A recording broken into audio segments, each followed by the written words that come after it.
안녕하세요, 김원준입니다. 문정인 특보 발언으로 파장이 크다고 보도한 언론들은 그 근거로 미국 정가 발언들을 거론했습니다. 예를 들면 전략국제연구센터 CSIS의 마이클 그린 부소장이 환경영향평가를 해야 한다는 발언에 대해 한국은 사드 배치를 위해 법적 절차를 서둘러야 한다고 했단 말을 들면서 큰일 났다는 식으로 보도를 했습니다. 자유한국당과 청와대의 정치 논평은 남극과 북극만큼 거리가 멉니다. 언론이라면 그 발언 당사자의 정치 성향, 한반도 문제에 대한 인식이 어떤지 그것부터 따지고 소개를 해야죠. CSIS는 군사 외교 분야 싱크탱크로 그 친일본적 성향이 잘 알려져 있죠. 부소장인 마이클 그린은 일본어에 능통한 대표적 친일 전문가로 아베 정부가 표방하는 강경 대북 정책과 그 인식의 궤를 같이 하는 사람입니다. 한국 정부가 북한과 대화하면 북한의 미사일 능력만 키워줄 뿐이라고 하는 사람이고, 심지어 트럼프 정부는 북한을 선제 타격해야 한다고 주장한 사람입니다. 그 사람의 성향, 그 발언의 배경, 의도, 맥락은 최소한 짚어가며 호들갑을 떨어도 떨어야 하는 거 아닙니까? 워싱턴 소재 연구소 누가 사드 배치 빨리 하라는데 이거 우리 큰일 났다, 이런 식으로 보도할 거면 뭐하러 워싱턴까지 가서 한국 언론을 합니까? 그냥 일본 언론 하거나 미국 언론 하지. 김원준 생각이었습니다.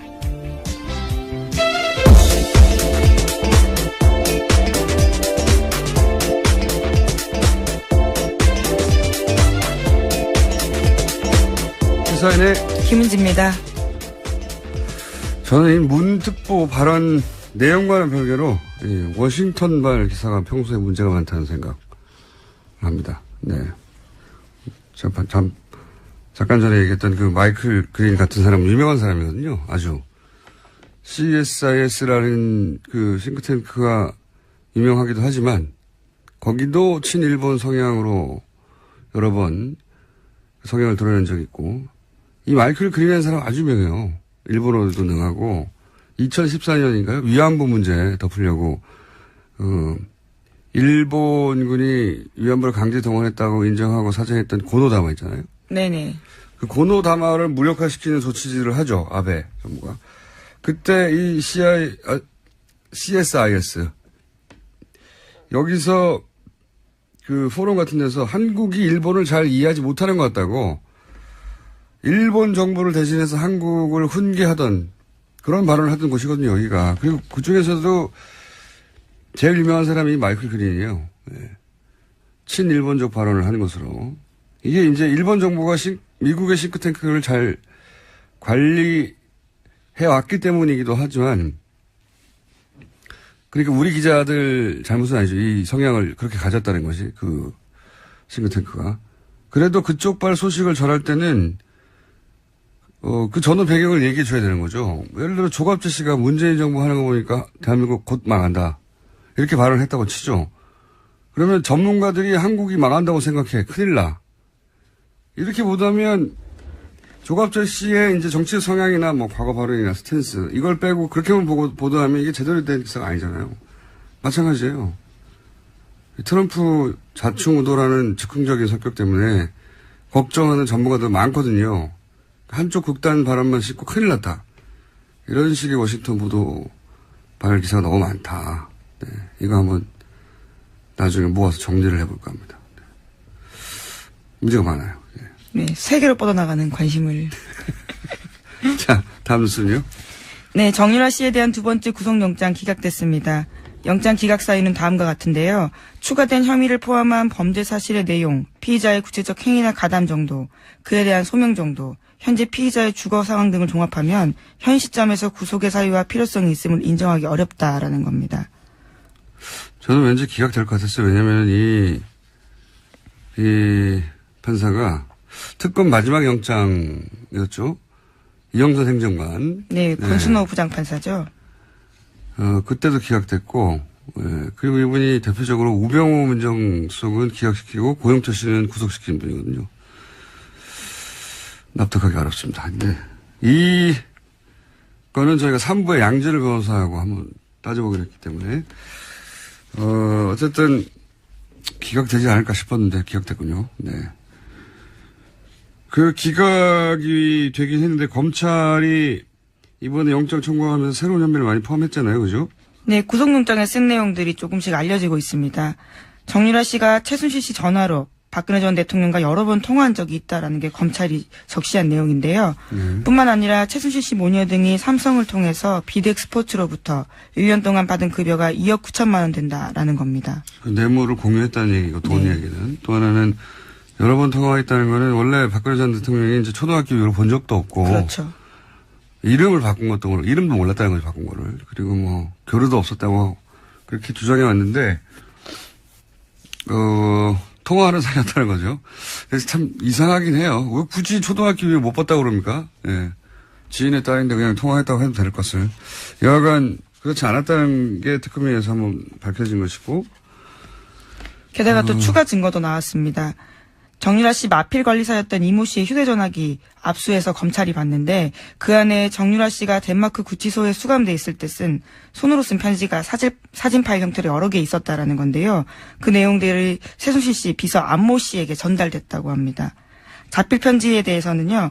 삼성의 예전에 다른 곳에 승마 지원했던 전례를 알아봐달라고 정유라 씨가 쓴 내용이 있다고 합니다.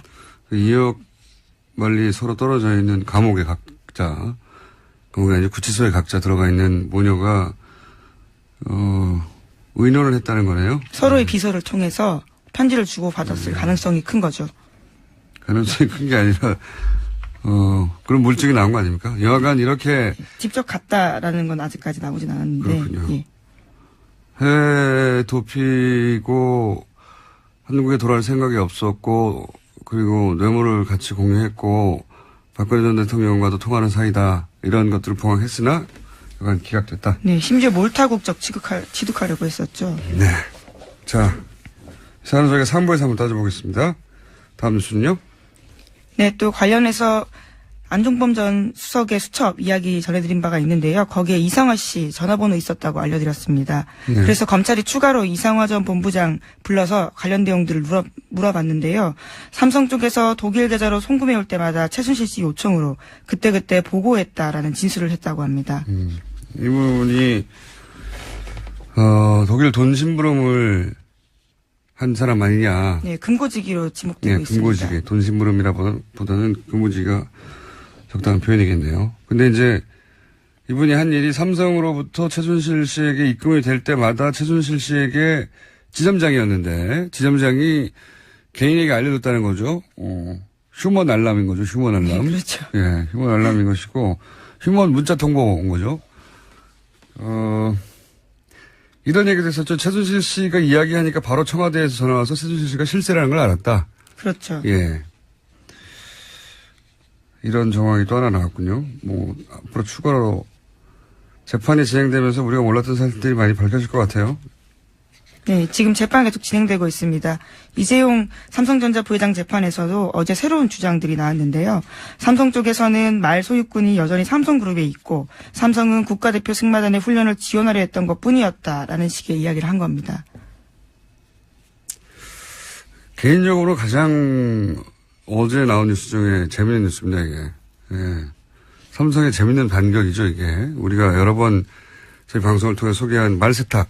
그렇죠. 네. 말세탁에 대한 반박인 거죠. 네, 말세탁 아니다라고 반발한 건데, 주씨, 오랜만에 합니다. 왜냐면은, 다시 한번 기억을 되살리자면, 삼성이 삼성 소유 말 2마리를 말 장사한테 팔죠. 그렇게 거래 하나가 있고, 최순실 씨가 말 2마리를 말 장사로부터 사죠. 네, 싸게, 아주 싸게 삽니다. 예, 그 거래 하나가 있고, 거래 2개가 있는, 겉으로는 2개가 있는 거래인데, 실제로는 삼성이 말 2마리를 말 장사에게 팔고, 허위로 매매 계약서를 맺은 뒤에 돈을 받지 않았다. 네, 잔금을 받지 않았다는 네, 단을 받지 않았고, 그리고 최순실 씨는 이어서 새로운 말 2마리를 똑같은 말 장사한테 사면서, 새로운 2말의 가격 전부를 내는 게 아니라, 삼성이 돈을 받지 않은 그 2말의 가격을 뺀 차액만 지불했다. 그러니까 실제로는 삼성이 자기 소유의 말들 값을 최순실에게 준 것과 같죠. 네, 사실상 뇌물을 줬다라고 볼 수 있는 거죠. 네, 그 교환 계약, 그러니까 비밀 계약, 이게 증거다 하면서 특검이 이제 흔들었던 것이고, 근데 이제 어제 나온 삼성의 반격의 내용이 뭐냐면, 말 중개상과 매매 계약을 팔았던 계획이 있지 않습니까? 두 마리를 최초에 첫 번째 계약. 해지하고 말 소유권을 돌려받았다는 겁니다. 네, 그것도 올해 5월 말입니다. 예. 네. 말을 돌려받았다는 게 바로 원래 말 소유권이 삼성에 있었다는 증거 아니냐. 그럼 그게 증거가 되는지도 저는 의아하지만, 그리고 문제가 된 여기가 제일 재밌습니다. 문제가 된 말 세탁을 한 그 교환 계약. 이거는 삼성 모르게 최순실 씨가 말장사와 몰래 맺었다는 거예요. 삼성이 속았다는 겁니다. 저희 굉장히 재밌는 반격이라고 생각하는데, 삼성은 물론 세계적인 기업이에요. 네, 이번에 2, 4분기 영업이익도 세계 1위예요. 애플 넘어서. 대단한 기업인데, 근데 이제 국내에서 이제 문제를 해결할 때 워낙 권력과 딜을 해서 해결하던 습성이 나와서 그런 건지 이게 굉장히 우스운 답변이라고 생각하는 게, 지금 삼성 주장은 최순실 씨가 삼성을 속이고 말장사 몰래 삼성 말을 교환한 계약을 맺었다는 거잖아요? 네, 지금 그렇게 주장하고 있습니다. 예. 어제 갑자기요. 네. 근데 이게 최순실 씨 혼자 되나요? 말장사도 동의를 해야 되는 거잖아요. 근데 말장사가 한국의 아줌마와 손을 잡겠다고 삼성하고 손을 펼쳐내나요? 이게 좀 말이 안 된다고 생각해요. 그리고 삼성과 앞으로 거래하겠다는 맺은 거래 규모가 얼마인데, 그리고 최순실 씨는 이 교환 계약이 최순실 씨 입장에서 이익이에요. 삼성 말 값을 주지 않고 차익만 지불하면 되니까. 말장사는 근데 삼성을 속일 만큼의 이익이 없어요. 말장사, 그러니까 삼성을 속이는 엄청난 리스크. 자기가 삼성과 앞으로 하겠다고 맺어진 여러 가지 계약들. 엄청난 계약이 있는데, 아니, 이 아줌마한테 말을 싼 값을 주려고, 더군다나 최순실은 이익이지만 본인은 아무런 이익이 없지 않습니까? 그렇죠. 차액의 몇 배를 주는 것도 아니고. 예. 근데 그렇게 해명을 했습니다, 삼성이. 예, 어제 특검 쪽에서는요, 설사 줬다 돌려받았다고 하더라도 뇌물죄가 성립되지 않는 건 아니다라고 반박하기도 했고요. 당연하죠. 예, 게다가 당연한데. 또 지난해 10월 중순까지 정유라 씨가 그 말 다 탔다라는 겁니다. 그게 이제 삼성은 인류 기업인데 부회장을 구하려고 정말 머리 좋은 변호사들이 모여서 고액지책으로 만드는 놀린 거죠, 이게. 이게 어떻게 결론이 날지는 모르겠는데 좀 우습습니다, 이걸 보고 있으면. 자, 다음 뉴스는요? 안경원 전 법무장관 후보자의 혼인무효 결정문 입수 경위에 대한 논란이 계속되고 있는데요. 개인 실명까지 적힌 결정문이 국회 요청으로 8분 만에 어떻게 제공됐는지에 대해서 의혹이 제기되고 있습니다. 이건 저희가 이제 이 사건 날 때부터 계속 관심을 가졌던 사안인데, 판결문이 2개 존재한다는 건 이제 확인이 됐어요, 공식적으로. 예. 법원행정처가 개인정보 가리지 않은 걸 내주고, 예, 실명과 비실명 두 가지 예. 버전이 있다는 거죠. 20분 후에는 가린 걸 다시 내줬다. 예. 이런 해명이 나온 건데, 그러면서 이제 급해서 그랬다.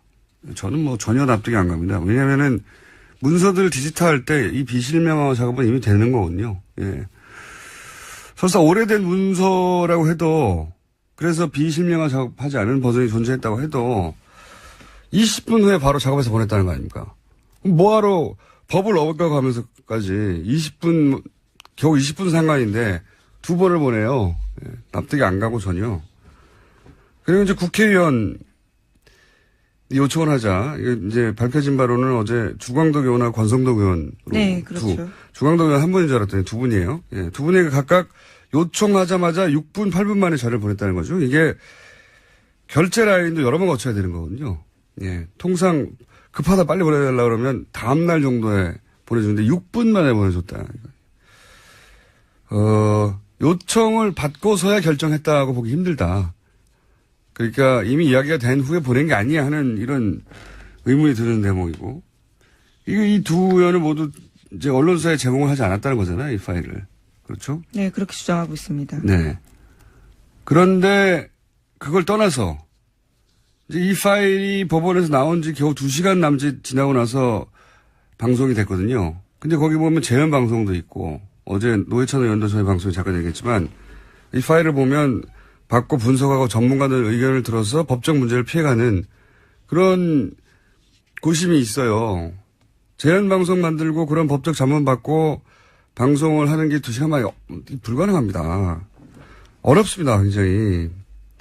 그러니까 문서가 나온 것은 법원이지만 지휘자가 따로 있지 않았을까 하는 그런 냄새가 누군가 혹은 어떤 세력, 어떤 기관이 그림을 그리고 법원, 국회의원, 그리고 언론, 적절한 시점에 적절하게 배포하고 그리고 이제 그 그림에 따라 실행하는 어떤 전형적인 공작의 냄새가 저는 개인적으로 난다. 네. 그래서 이 사건을 계속 추적해 볼 필요가 있다. 단순한 사건이 아니라고 봅니다. 네. 자, 그건 여기까지 하고요. 몇 번 다뤘는데 다음 주 전할 시간이 됩니다. 네. 네. 어제 홍준표 전 경남도지사 발언도 논란이 되고 있습니다. 주사파 정권 오래가지 못할 것이다 라는 이야기를 한 건데요. 탄핵을 암시하는 발언입니다. 어차피 이 정권은 주사파 운동권 정부이기 때문에 국민들이 인식하게 되면 난 오래 못 간다고 봅니다 라고 말했습니다. 그제 최고위원 선거에 출마한 이철우 의원이 대통령 탄핵을 암시한 발언한 건데요. 비슷한 취지로 해석될 수 있는 말입니다. 네. 자유한국당의 이 돌파구를 대통령 탄핵으로 보는 것 같아요. 예.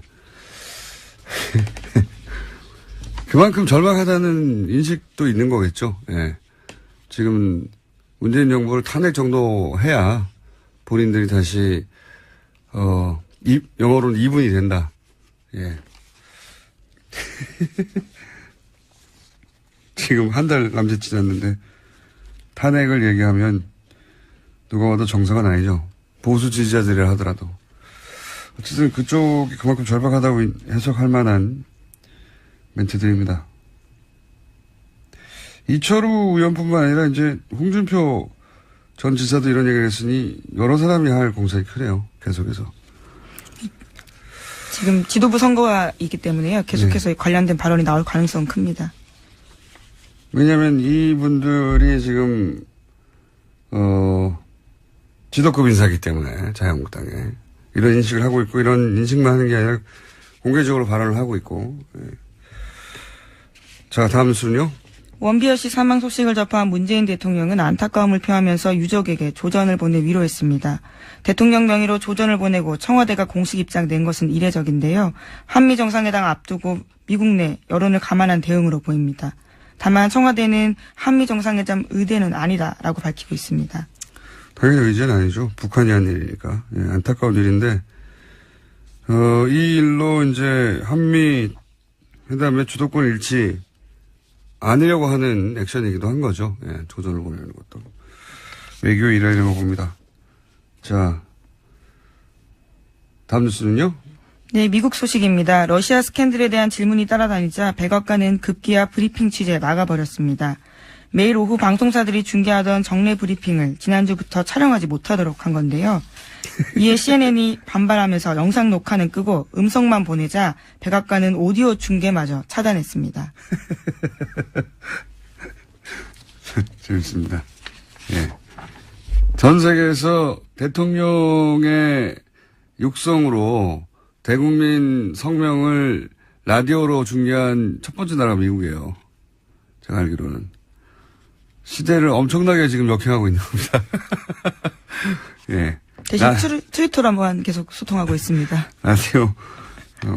라디오, 수십 년 전에도 라디오로 대통령이 대국민 성명을 내고 했었는데, 이제는 이제 브리핑에서 오디오도 중계 못하게 꺼버렸군요. 예. 트럼프 대통령이야말로 끝까지 갈 수 있을까요? 예.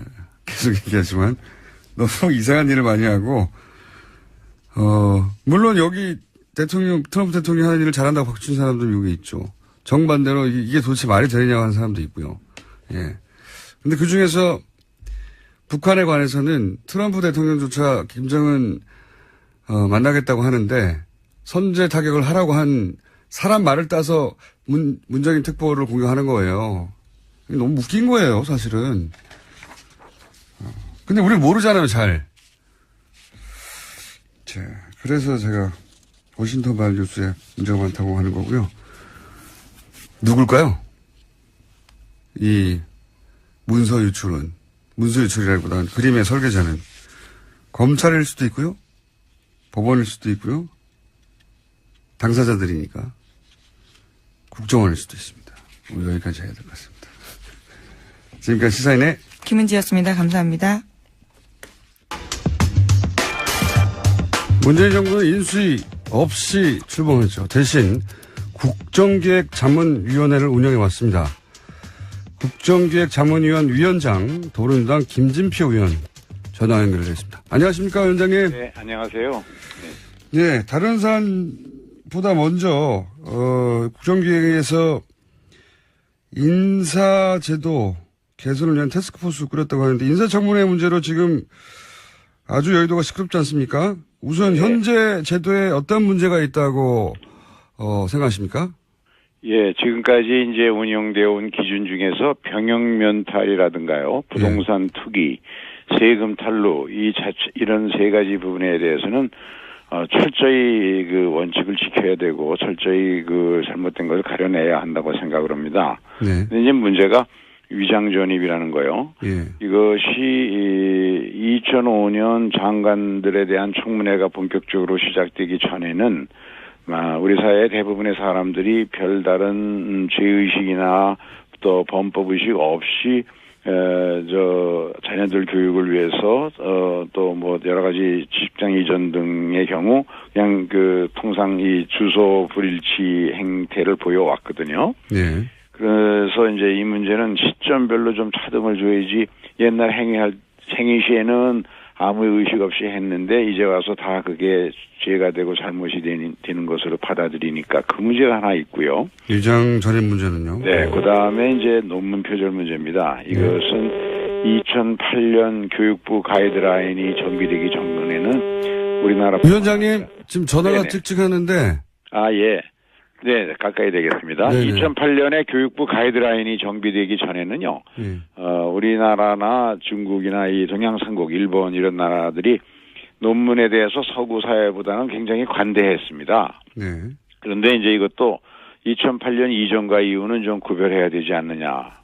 하여간 이 위장전입과 논문 표절에 대해서는 고의성이 있느냐, 불법성이 얼마나 심각하냐, 이런 것들을 좀 사안별로 따져볼 필요가 있다. 그런 생각이죠. 왜냐하면 지금 현재와 같이 운영되는 기준을 그대로 적용하게 되면은 행위 시에는 별 문제 없이 다 똑같이 그렇게 해오다가 나중에 이제 우리 사회의 문화규범이나 도덕규범이 바뀌어서 그러면 그 바뀌어진 기준으로다가 모두 재단해서 그걸 가지고 문제를 삼게 되니까 과거에 전공 교체할 때마다 우리 사회의 소중한 인재들을 희생시키는 그런 문제가 있었거든요.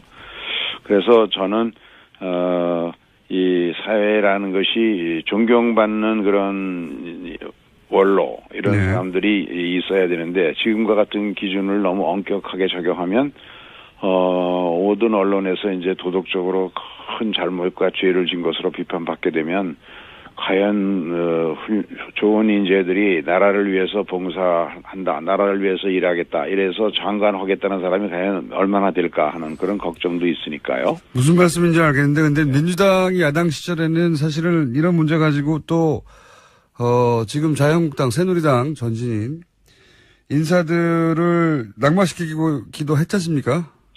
그렇습니다. 그래서 이제 역지사지로 봐야 되는데 저희가 야당일 때도 다만 위장전입이라든가 논문 표절 이런 거를 우리가 지금 얘기하는 2008년 이전의 논문 표절이라든가 위장전입만 가지고 낙마를 시도한 적은 없었다고 됩니다만은 그러나 우리가 잘못한 게 있으면 제가 나서서라도 이 잘못은 우리 사과할 건 사과하더라도 이제는 더 이상 이런 악순환의 고리를 좀 끊어야 하지 않을까. 근데 제 생각에는 도덕성 검증 더 철저히 하더라도 이것을 굳이 공개로 해서 망신주기로 전부 일관할 필요가 있을까.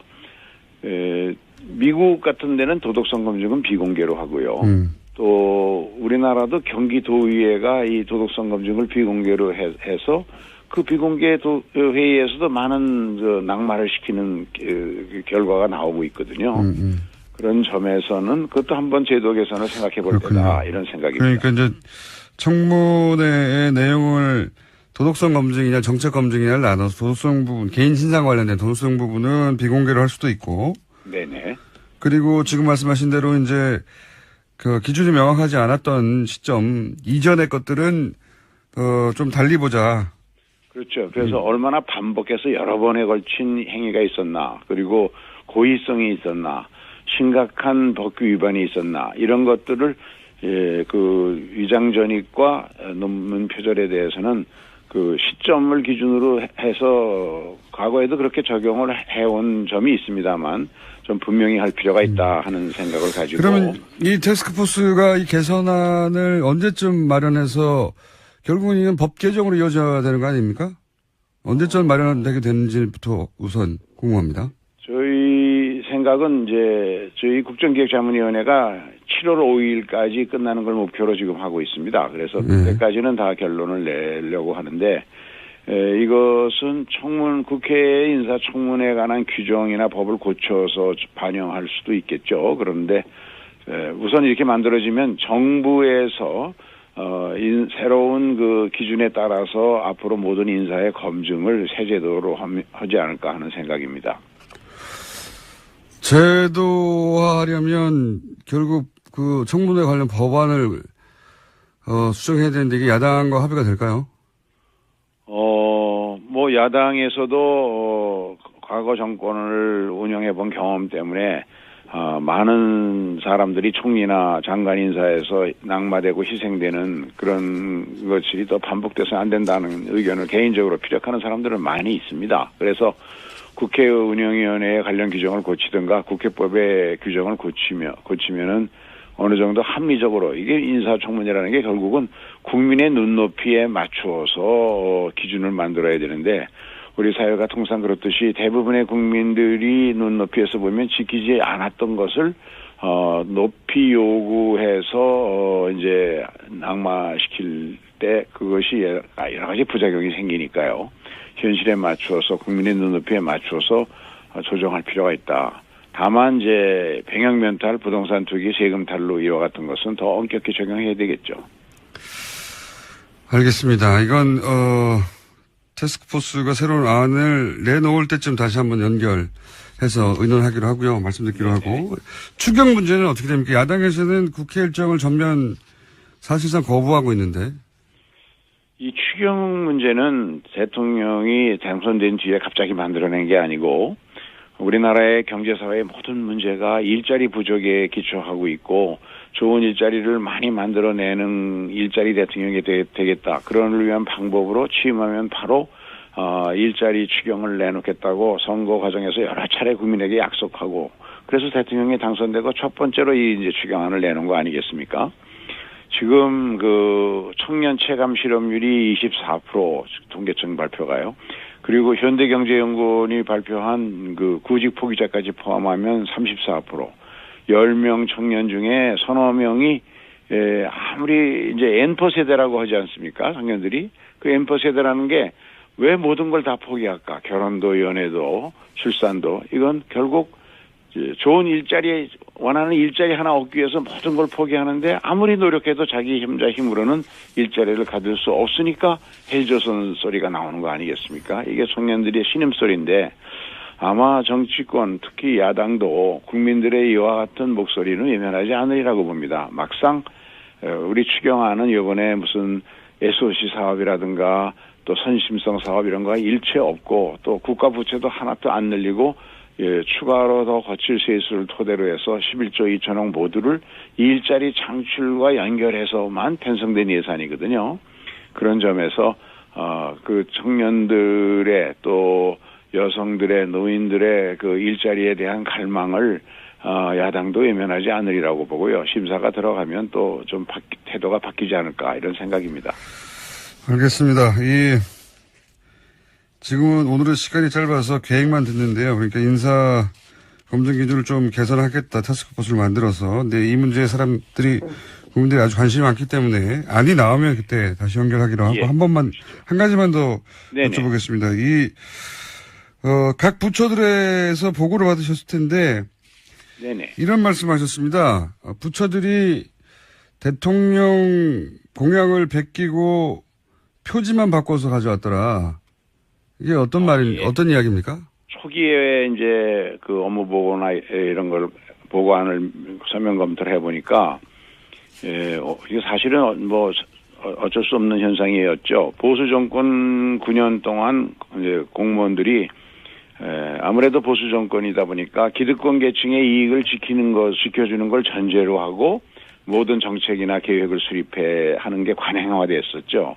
근데 이렇게 되면은 결국 어떠한 형태의 변화나 개혁에도 소극적이라는 것인데 새 정부가 촛불혁명의 요구에 따라서 촛불 시민들의 그 염원에 따라서 적폐를 청산하고 권력기관을 개혁한다든가 그리고 일자리를 만드는 것을 토대로 해서 고용과 그리고 또 성장과 복지가 함께 가는 그런 새로운 새 정부의 이 철학, 이 국정운영 철학 이것을 가지고 많은 분야를 혁신하고 바꿔야 되는데 그거에 대한 것이 대통령 혼자 뜻으로 되는 건 아니죠. 손뼉이 마주쳐야 되니까 그래서 공직사회 협조를 요청하면서 제가 그런 이야기를 한 적이 있습니다만 동시에 우리 자문위원들이나 전문위원들 보고도 문제를 다룰 때 그 의식에만 앞서서 서생적 문제의식만 가지고 이걸 할 일이 아니고 상인적 현실 감각도 함께 가지고 가야 되고 어떤 경우에도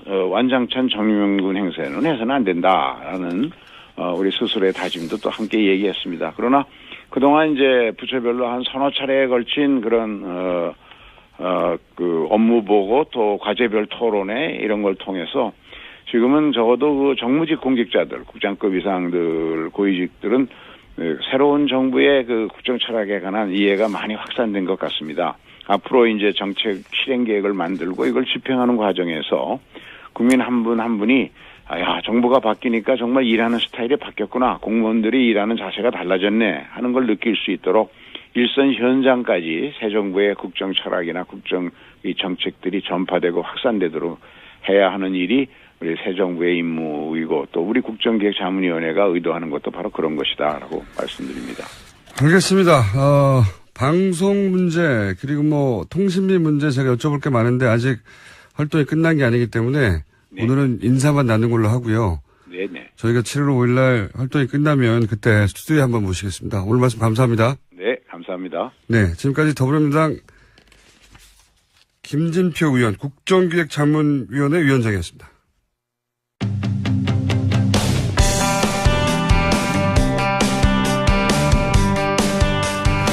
네. 바른정당 대표 출마자들 저희를 연속 인터뷰하고 있습니다. 어제 지상욱 의원이 사퇴를 했습니다 해서 출마자가 줄어든 상황입니다. 하태경 후보에 이어서 오늘은 정운천 후보 만나보겠습니다. 안녕하십니까, 의원님? 안녕하세요. 네. 예, 정운천입니다. 우선 지상욱 의원님 상황을 간단하게 소개해 주십시오. 네, 문자가 많이 왔어요. 갑자기 모친이 아픈 관계로요. 갑자기 이렇게 사퇴를 하게 됐는데 매우 안타깝고 모친께서 빨리 회복되시길 바랍니다. 그런 상황이군요. 자, 우선 출마의 변 간단하게 왜 내가 바른정당의 당 대표에 출마했는지 간단하게 표현해 주십시오. 지금 바른정당이 위기입니다. 그런데 제가 20년 만에 호남에서 선거혁명으로 보수의 깃발을 꽂은 그 에너지로 또 초선이면서 또 농식품부 장관을 역임했고 이러한 에너지를 모아보면 지금 위기의 바른정당을 다시 회복시킬 수 있는 에너지는 바로 적임자가 정운천이 아닌가 해서 출마했습니다. 여보세요? 출마변이 약간 임팩트가 부족한 것 같습니다. 의원님. 그러니까 호남에서 첫 번째로 당선된 새누리당 의원이다. 이게 첫 번째. 새누리당 의원으로 당선은 됐는데 보수의 불모지 지금 호남에서 유일한 대표가 이 정운천이고요. 예. 지금 보수가 괴멸되어 있는 상태에서 그 괴멸을 살릴 수 있는 것은 호남에서 시작해서 전국으로 퍼져나가는 힘이 있어야 보수의 혁신이 되고 거기에서 새로운 미래를 열 수 있다. 이렇게 보고 있습니다. 그러면 다른 분들 뭐 하태경 후보라든가 네. 다른 분들 이혜원 의원이라든가 그분들에 비해서 본인은 어떤 강점이 있기 때문에 그분들이 나왔음에도 불구하고 나오신 건지, 네. 본인의 차별점과 강점은 어디있습니까? 예. 지금 이번에 이제 우리 연찬회에서요. 예. 원내 문제는 원내대표가 선수회에 따라서 하고, 예. 바른정당의 당대표는 전국을 어우를 수 있는 예. 개혁적이고 또 실용적인 그런 당의 선수에 관계없이 한번 해보자. 그래서 오히려 초선이 새로운 개혁을 할 수 있는 출발점을 저는 더 국민들한테 어필될 수 있을 것이 아닌가 저는 이렇게 보고 있습니다. 대답이 참 짧으십니다. 짧습니까? 네, 저희하고 인터뷰가 처음이시라 그러신 것 같기도 하고. 아니, 그게 아니고요. 예. 그게 아니고 말을 많이 하는 저는 말꾼이 아니고 일꾼이거든요. 단답형으로 딱 답을 하는 게 더 좋지 않겠습니까? 알겠습니다. 다른 질문 전에, 네. 다른 이번에 나온 후보들과는 다르게, 의원님은 지난번 그 대거 바른정당 의원들이 대거 탈당해서 자유한국당으로 입당할 때 명단을 같이 올리셨던 적이 있지 않습니까? 그래서 제가 여쭤보지 않을 수 없는데 그때는 명단을 왜 올리셨고 그리고 왜 다시 남으신 건지 그걸 설명하셔야 당을 떠나려고 했던 사람이 이제 당 대표 나온다고 하는 거니까요. 네. 그게 그렇게 결행한 날이 5월 2일 날인데요. 예. 5월 1일 이전에는 탈당 문제가 나온 게 아니고 보수가 너무 우리 당의 지지율이 낮으니까 보수 단일화를 하자, 보수 통합을 하자 해서 그 통합파 탈당파가 그 통합 보수 단일화를 좀 진행을 했거든요. 네. 근데 5월 1일 마지막 날 그게 탈당 쪽으로 이렇게 기울어서 예. 나는 아니다. 나는 전주에 가서 전주 시민들의 뜻을 받들어서 결정을 해야지 내가 결정할 수 있는 사안이 아니다. 하고 저는 내려가서 이틀 3일 동안 수렴을 통해서 지키는 걸로 해가지고 오히려 저는 바른정당 20명의 그 교섭단체를 확실하게 지킴으로 해서 큰 기여를 했다고 생각합니다. 그때 탈당계를 내지 않으셨나요? 탈당이 내지 않았죠. 탈당한다고 해서 그 이튿날 새벽에 명단에만 올라갔었고. 예. 뭐 자기들이 명단에 넣었지 저는 탈당 명단이 아니고 보수 단일화, 보수 통합에 그렇게 해서 며칠간 계속 그건 회의를 했었거든요. 전주 시민의 뜻을 들어 내려가신 게 아니라 당시 빅모상 때문에 어쩔 수 없이 내려가셨다가 아니요. 그 타이밍을 잘 피하셔가지고. 예. 아니 그게 아니고 장모님은 30일 날 일찍 돌아가셔가지고 30일 날 1일 날 이제 장례를 치르고 이제 2일 날 이제 1일 날 발인을 하고 1일 날 저녁에 그 모임에 갔어요. 사실은 꼭 오라고 그래서 갔더니 무슨 탈당 얘기가 나와서 나는 아니다. 나는 거기 중단한다. 나는 현장에 내려가서 결정. 왜냐하면 제가 그냥 그때 그렇게 얘기할 수는 없었던 것이 그 통합파들하고 계속 같이 했기 때문에 제가 빠져나오려고 하면 명분이 확실하게 있어야 할 거 아니겠습니까? 그래서 현장에 내려가서 의견 수렴하고 나서 결정하겠다. 그래서 딱 그렇게 결정하니까 저는 당당하게 그렇게 결정했다고 생각합니다. 알겠습니다. 그 여의도에서는 빅모상이 정우천 의원님을 살린 게 아니냐 이런 얘기가 있어서 제가 직접 여쭤봤는데 그건 아니라는 말씀이신 거죠? 네, 그렇습니다. 알겠습니다. 그 출마하실 때 네. 다른 당 뭐 결국은 자유한국당인데요. 자유한국당과 통합 혹은 연대 지금 다른 후보들은 이제 자강론을 주장하는 편이거든요. 이혜원 의원이나 하태경 의원은. 그런데 자강론의 방법인데요. 예. 제가 이 초선으로 그 새누리당에 들어가 보니까 그 집합 패권 세력이 그렇게 농단을 해놓고도 책임지는 사람이 한 사람도 없습니다. 그래서 그거를 좀 아웃시키기 위해서 노력을 했는데도 불구하고 도저히 안 돼서 저희가 탈당하고 나와서 바른정당을 창당을 했지 않습니까? 그쪽은 탄핵 반대 정당이고 저희는 탄핵 주도 정당입니다. 그래서 차원이 다르죠. 또 보수 혁신과 진화를 해야 되는데 혁신 진화를 못하면 공룡이 되는데 그쪽 한국당은 지금 공룡당으로 가고 있습니다. 그런데 어떻게 저희가 지금 연대하고 하겠습니까? 그쪽이 그러한 걸 개혁 혁신 없이는 바른정당하고 합당이나 합치를 할 수가 없다. 저는 이렇게 보고 있습니다. 한국당이 개혁을 하면 합당할 수 있긴 있는 겁니까? 완전히 개혁의 친박 패권 세력을 딱 몰아내고 진정한 보수 우리하고 함께 갈 수 있다면 그건 가능하지 않겠습니까? 그게 이제 기준이 어떻게 되는 거죠? 친박 개혁이라고 말씀하셨는데 친박으로 분류된 분들을 제명을 하는 건가요? 기준이 뭐죠?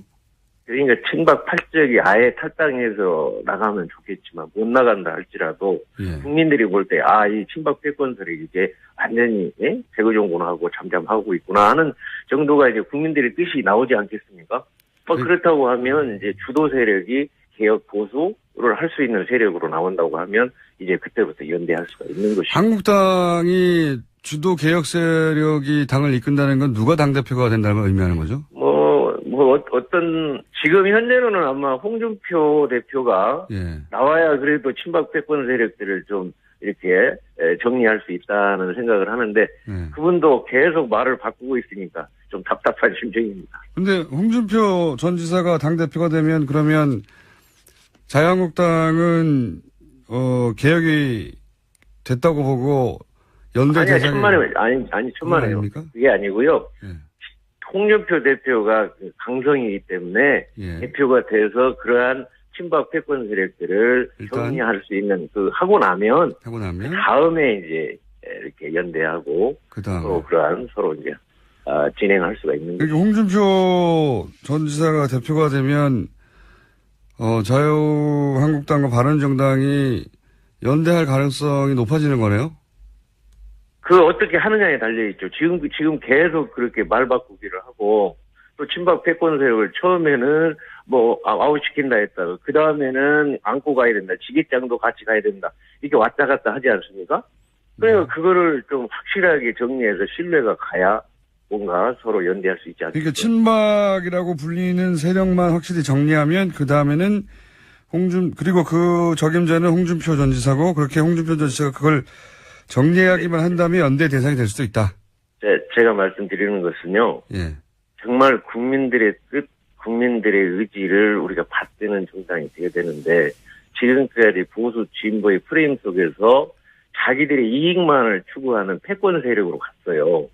근데 그 패권 세력이 이제 진정으로 국민을 위한 정당으로 그러한 모습들이 실천적으로 보여지고 국민들이 그걸 받아들일 때 자연적으로 저희와 그쪽이 합치든 뭐하든 하지 않겠습니까? 알겠습니다. 대표가 되시면 저희가 다시 한번 그 문제는 여쭤보기로 하고요. 국민의당, 호남이 지역구시니까 국민의당하고의 연대도 생각해 보셨을 것 같은데. 물론입니다. 지금 선진화법에 따라서는 180석이 중요합니다. 국민의당과 저희하고 연대하면 캐스팅 보트를 질 수 있습니다. 네. 따라서 국가 발전을 위해서 연대할 수 있는 방안은 찾아볼 생각입니다.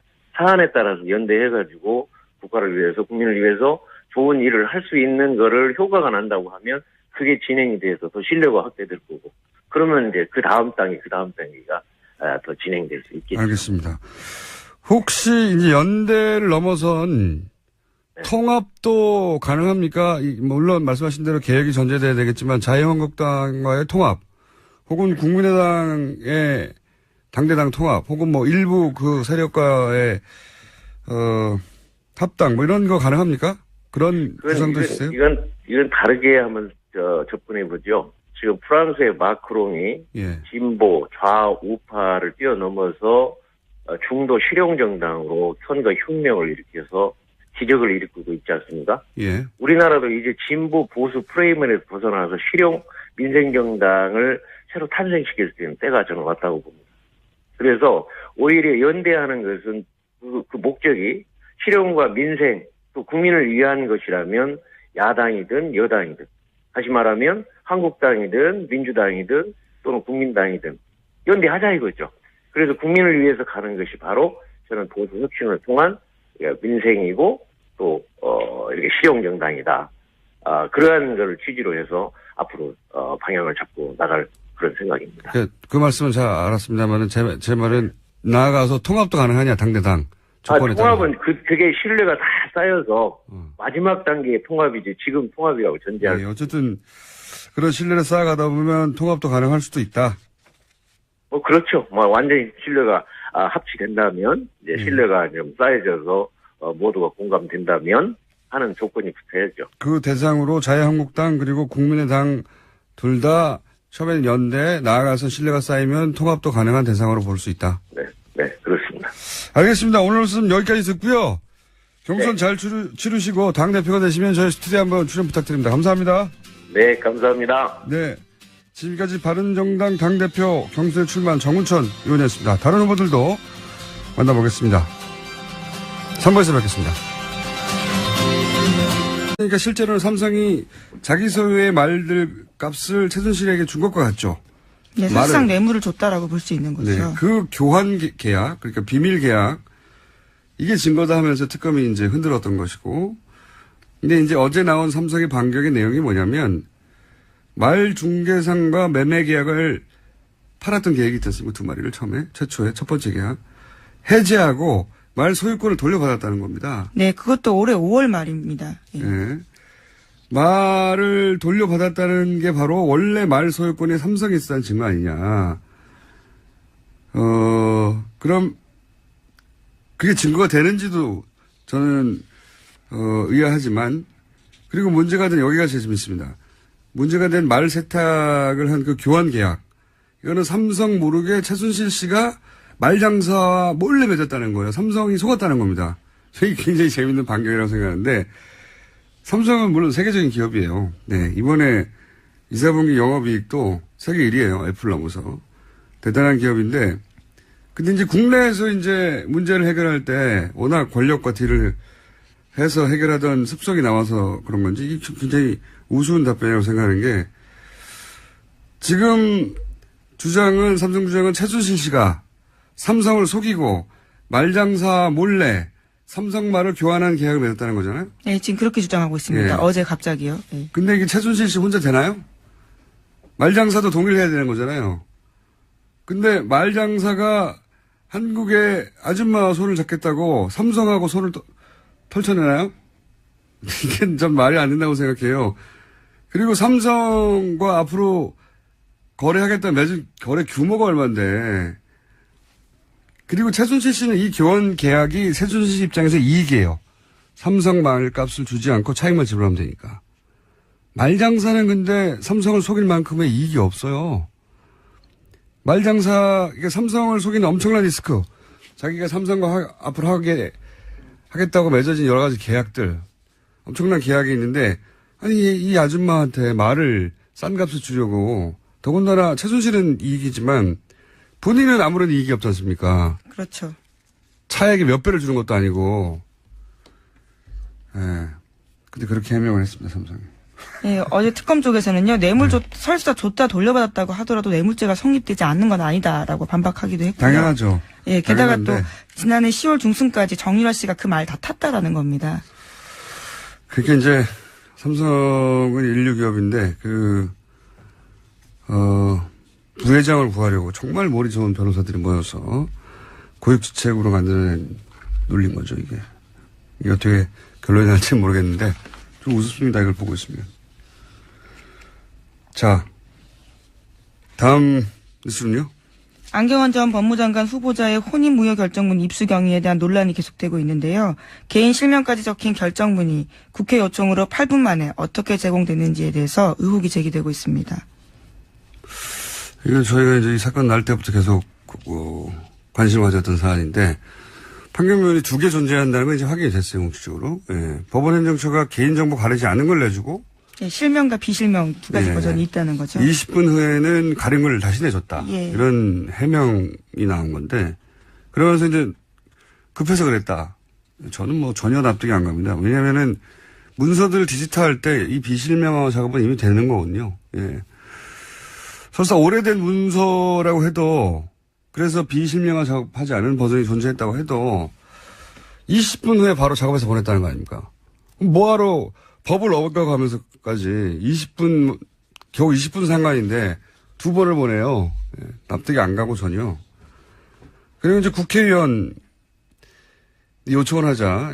이제 밝혀진 바로는 어제 주광덕 의원하고 권성동 의원. 네, 그렇죠. 주광덕 의원 한 분인 줄 알았더니 두 분이에요. 예, 두 분에게 각각 요청하자마자 6분, 8분 만에 자료를 보냈다는 거죠. 이게 결제 라인도 여러 번 거쳐야 되는 거거든요.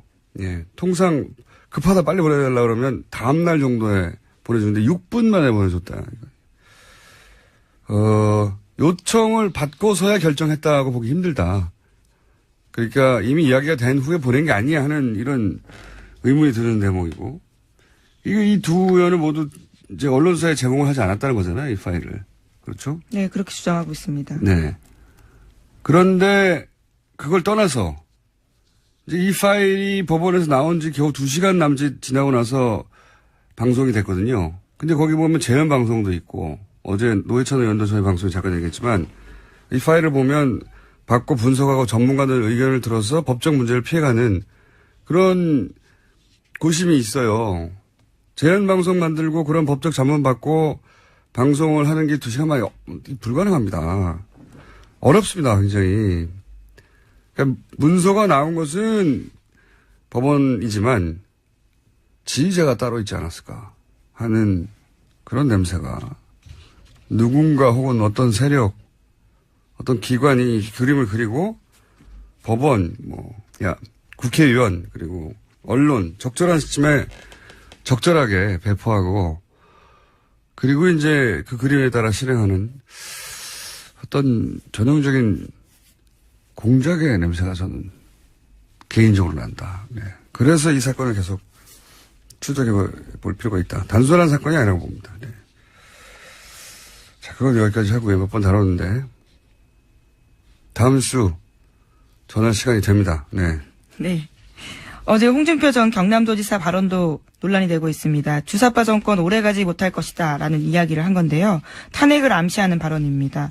어차피 이 정권은 주사파 운동권 정부이기 때문에 국민들이 인식하게 되면 난 오래 못 간다고 봅니다. 라고 말했습니다.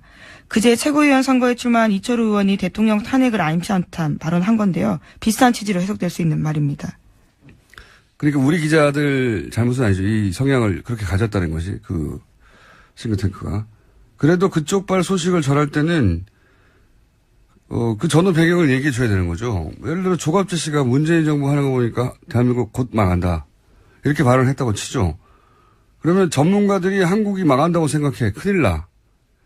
이렇게 보다면 조갑재 씨의 이제 정치 성향이나 뭐 과거 발언이나 스탠스 이걸 빼고 그렇게만 보도하면 이게 제대로 된 기사가 아니잖아요. 마찬가지예요. 트럼프 좌충우돌하는 즉흥적인 성격 때문에 걱정하는 전문가들 많거든요. 한쪽 극단 발언만 싣고 큰일 났다. 이런 식의 워싱턴 보도 발열 기사가 너무 많다. 네, 이거 한번 나중에 모아서 정리를 해볼까 합니다. 네. 문제가 많아요. 네, 세계로 뻗어나가는 관심을. 자, 다음 뉴스는요? 네, 정유라 씨에 대한 두 번째 구속영장 기각됐습니다. 영장 기각 사유는 다음과 같은데요. 추가된 혐의를 포함한 범죄 사실의 내용, 피의자의 구체적 행위나 가담 정도, 그에 대한 소명 정도, 현재 피의자의 주거 상황 등을 종합하면 현 시점에서 구속의 사유와 필요성이 있음을 인정하기 어렵다라는 겁니다. 저는 왠지 기각될 것 같았어요. 왜냐하면 이 판사가 특검 마지막 영장이었죠. 이영선 행정관. 네, 권순호 부장판사죠. 그때도 기각됐고, 그리고 이분이 대표적으로 우병우 민정수석은 기각시키고 고영철 씨는 구속시킨 분이거든요. 납득하기 어렵습니다. 근데 이 거는 저희가 3부에 양재를 변호사하고 한번 따져보기로 했기 때문에, 어쨌든 기각되지 않을까 싶었는데 기각됐군요. 네. 그 기각이 되긴 했는데 검찰이 이번에 영장 청구하면서 새로운 혐의를 많이 포함했잖아요. 그죠? 네, 구속영장에 쓴 내용들이 조금씩 알려지고 있습니다. 정유라 씨가 최순실 씨 전화로 박근혜 전 대통령과 여러 번 통화한 적이 있다라는 게 검찰이 적시한 내용인데요. 뿐만 아니라 최순실 씨 모녀 등이 삼성을 통해서 비덱 스포츠로부터 1년 동안 받은 급여가 2억 9천만 원 된다라는 겁니다. 그 뇌물을 공유했다는 얘기고 돈 얘기는. 또 하나는 여러 번 통화했다는 거는 원래 박근혜 전 대통령이 이제 초등학교 이후로 본 적도 없고. 그렇죠. 이름을 바꾼 것도 모르고, 이름도 몰랐다는 거지, 바꾼 거를. 그리고 뭐, 교류도 없었다고 그렇게 주장해 왔는데, 통화하는 사이였다는 거죠. 그래서 참 이상하긴 해요. 왜 굳이 초등학교 위에 못 봤다고 그럽니까? 예. 지인의 딸인데 그냥 통화했다고 해도 될 것을. 여하간 그렇지 않았다는 게 특검에 의해서 한번 밝혀진 것이고. 게다가 또 추가 증거도 나왔습니다. 정유라 씨 마필 관리사였던 이모 씨의 휴대전화기 압수해서 검찰이 봤는데 그 안에 정유라 씨가 덴마크 구치소에 수감돼 있을 때 손으로 쓴 편지가 사진 파일 형태로 여러 개 있었다라는 건데요. 그 내용들이 최순실 씨 비서 안모 씨에게 전달됐다고 합니다. 자필 편지에 대해서는요. 삼성의 예전에 다른 곳에 승마 지원했던 전례를 알아봐달라고 정유라 씨가 쓴 내용이 있다고 합니다. 2억 멀리 서로 떨어져 있는 감옥에 각자, 거기 이제 구치소에 각자 들어가 있는 모녀가 의논을 했다는 거네요. 서로의 비서를 통해서 편지를 주고 받았을 가능성이 큰 거죠. 가능성이 큰 게 아니라 그런 물증이 나온 거 아닙니까? 여하간 이렇게 직접 갔다라는 건 아직까지 나오진 않았는데. 그렇군요. 예. 해외 도피고 한국에 돌아올 생각이 없었고 그리고 뇌물을 같이 공유했고 박근혜 전 대통령과도 통하는 사이다. 이런 것들을 봉합했으나 약간 기각됐다. 네, 심지어 몰타국적 취득하려고 했었죠. 네. 자, 이 사안은 저희가 3부에서 한번 따져보겠습니다. 다음 뉴스는요? 네, 또 관련해서 안종범 전 수석의 수첩 이야기 전해드린 바가 있는데요. 거기에 이상화 씨 전화번호 있었다고 알려드렸습니다. 네. 그래서 검찰이 추가로 이상화 전 본부장 불러서 관련 내용들을 물어봤는데요. 삼성 쪽에서 독일 계좌로 송금해 올 때마다 최순실 씨 요청으로 그때그때 보고했다라는 진술을 했다고 합니다. 이분이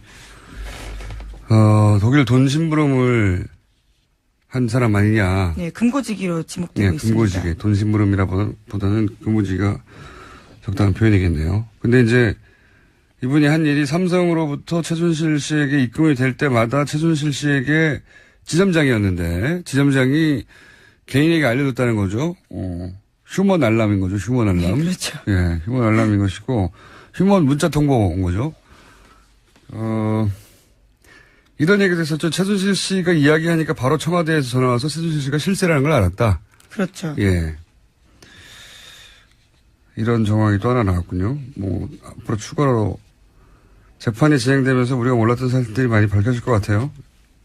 네, 지금 재판 계속 진행되고 있습니다.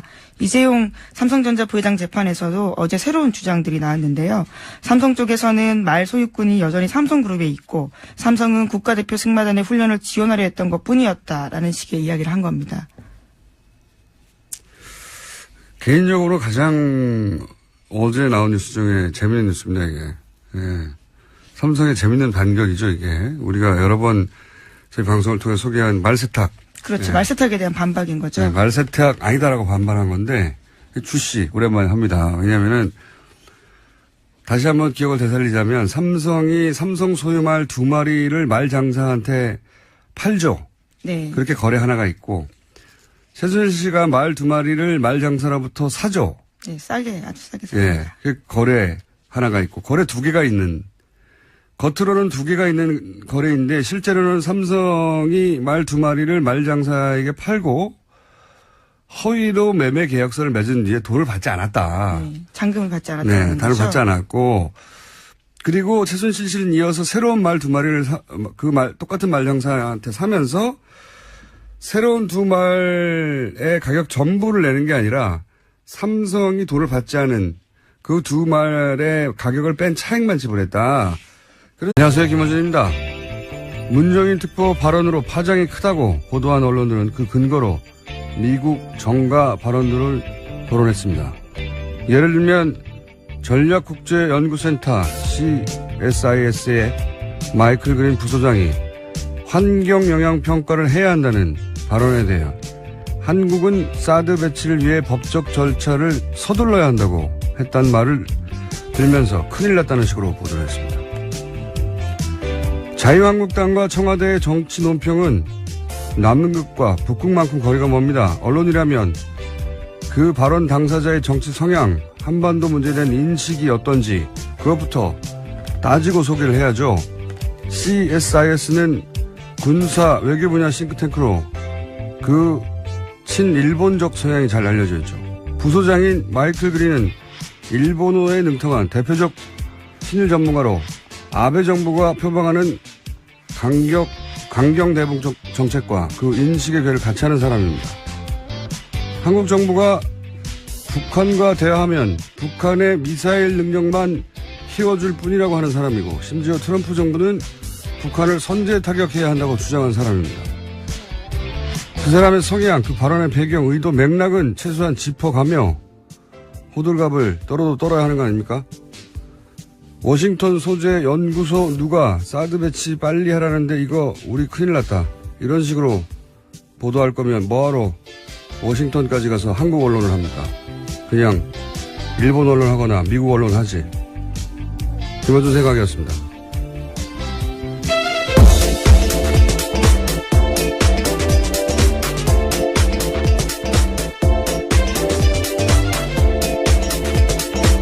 시사인의 김은지입니다.